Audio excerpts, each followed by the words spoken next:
one of the world's great truth speakers, following in the prophetic tradition of speaking truth to power. And he is continuing this year at Savior's Day. He gave another great, powerful speech in which he laid into Donald Trump for murdering his brother, General Qasem Soleimani. He called Trump a murderer and accurately said that murder is Trump's modus operandi. He said that General Soleimani was working to free the region of foreign occupation, which is absolutely true. And he said that the United States of America has become a nation of devils. Now, this seems to invoke an old teaching of the Nation of Islam. When it was originally founded, there was a teaching that white people were devils. But today, the Nation of Islam has become a lot more accurate in its diagnosis of what's wrong with the world. Just as the great Malcolm X turned against the racist teachings of the old Nation of Islam and saw that Islam is about bringing everybody together in brotherhood against oppression and injustice, the Honorable Minister Farrakhan is very much on that same path today.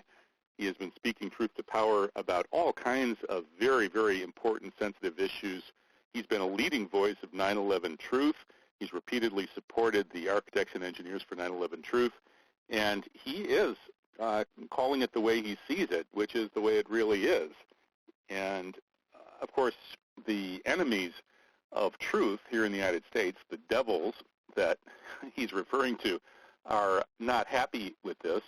And there is a full-court propaganda press right now going on in the United States against the Nation of Islam and the Honorable Minister Farrakhan, as these Israeli-supported organizations like Memory and other Zionist propaganda outlets are making all kinds of angry noises about this brave, God-fearing man who's speaking the truth about these kinds of sensitive issues.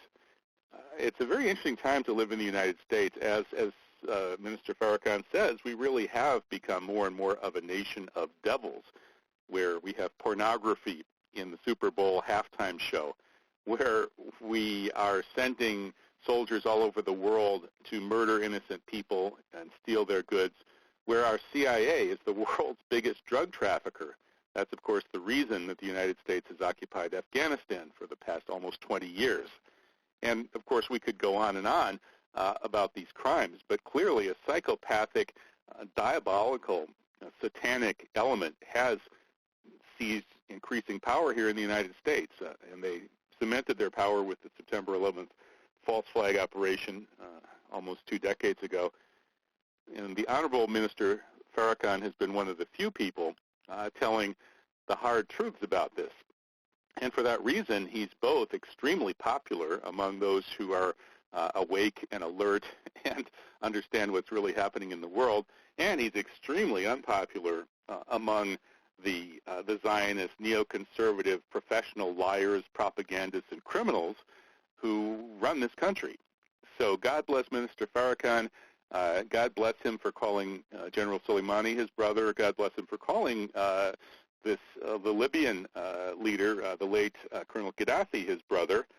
And maybe we could even imagine that this uncompromising pursuit of truth and justice, represented by these wonderful speeches of the Honorable Minister Farrakhan, could point the way to a real Muslim brotherhood, not necessarily a narrow sectarian Ikhwani outlook, but the brotherhood of all, not just Muslims, but every God-fearing person in the struggle for truth and justice, and ignite a spark that could, as the Honorable Minister Farrakhan says, perhaps lead to the return of the Mahdi or the return of Jesus.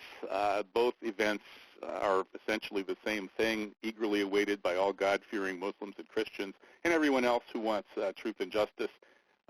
So what can you say? God bless the Honorable Minister Farrakhan.